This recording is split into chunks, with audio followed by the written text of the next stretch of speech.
With no alarms and no surprises, EA Sports has pumped out yet another incremental update to its football simulation series. FIFA 22's graphical upgrades and new animation technology make the beautiful game feel better, with goals demanding a more deliberate and rewarding playstyle. Aside from those minor but largely positive tweaks, this is the same game in a new pair of pants, which means its microtransactions are just as eager as ever to get you to turn your pockets inside out. Here, Stuart, and a goal! 1-0 it is. They've been pushing for the opener, and now they have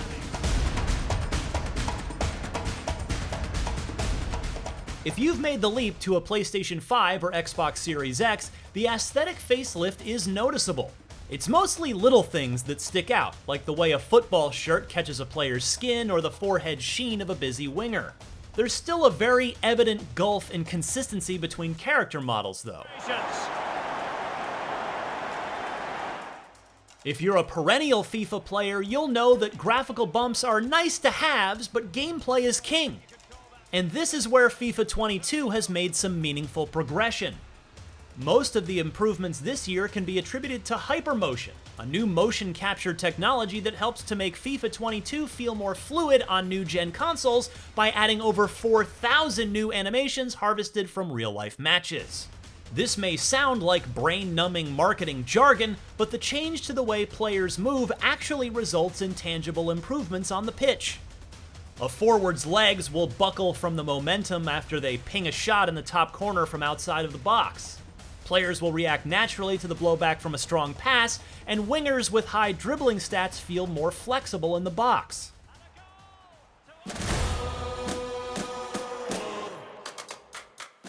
FIFA 22 is a slower game than FIFA 21, but that doesn't mean it's all about defense. There's not a lack of goals, you just have to earn them with careful passing play and a healthy dose of vision. Patience often seems to trump pace, which is very refreshing.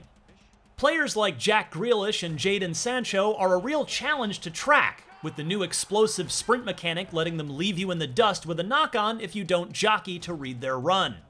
It can get hectic as the opposition closes in on goal, and this is where player switching becomes a bit too frantic as you try to fill all the gaps in your armor. If they manage a finesse shot from outside the box, it's usually game over. The goalkeeper's fingers aren't as buttery as last year, but even talented shot stoppers can fumble under pressure and leave you scratching your head. It's much harder to get past them in basic one-on-ones, but a quick fake shot or a long cross across the box seems to give them an existential crisis.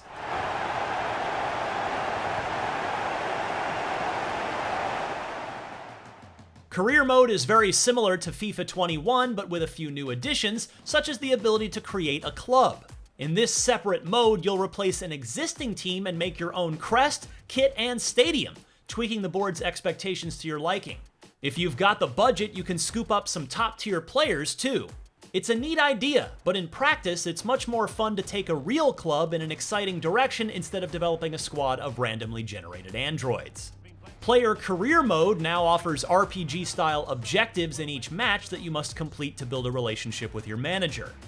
Think of it as a visual novel, except you're trying to romance Steve Bruce into putting you in the starting 11 of Newcastle United. This is a lot of fun if you create your own player, as it features a massive skill tree, attributes to upgrade, and perks to unlock that help the whole team. Volta Football edges closer, but doesn't quite commit to being the new FIFA Street game we're all hoping for. This time there's no story mode, but it leans further into absurdity with abilities that give you supernatural powers on the pitch, such as lightning pace and deadly shots. But Volta's most interesting new addition annoyingly comes only at the weekends.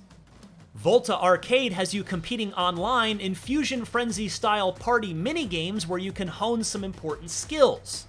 Tense games of foot tennis help with crossing, while Disco Lava has you dribbling carefully to steal squares from your opponents.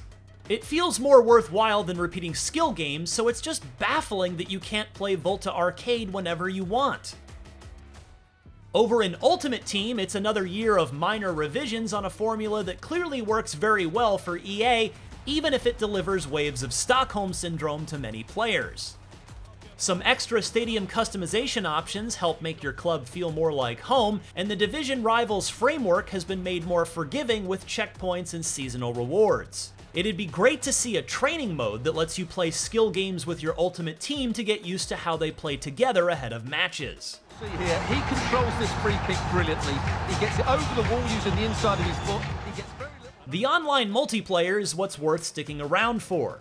It's as palm-wetting and foot-twitching as ever, with the meta skill in flux as FIFA 21 players throw off the complacency that 99 rated end-of-year cards afford. Gone are the days when you would tremble in fear at your opponent's team before a match, too, as the PlayStation 5's SSD and a solid internet connection pretty much erase the loading process. He elected to take on that shot. Absolutely brilliant. And if you embrace the absurdity of Ultimate Team, you can still have a good bit of fun without feeding EA's golden goose. Why not build a J1 League team centered around the 54-year-old bronze striker Kazuyoshi Miura and force out a few tasty rage quits? Fleeting satisfaction aside, it's still not worth getting sucked into the billion-dollar money vortex for the sake of a few good cards. Regardless of your approach, all roads eventually lead to loot boxes.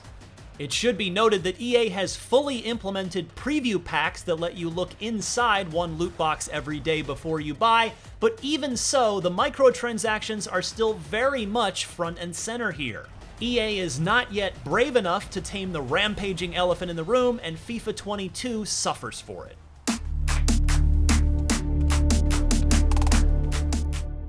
FIFA 22 heralds the next generation of virtual football, and while it doesn't reinvent the ball, the attacking and defending gameplay gains moment-to-moment fluidity.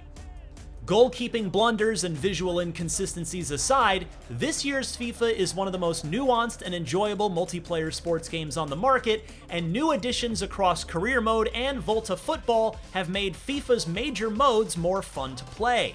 Microtransactions still loom large, but small iterative changes and the horsepower of new-gen consoles combine to make FIFA 22 feel like a worthwhile upgrade without needing anything revolutionary or terribly exciting from EA's side.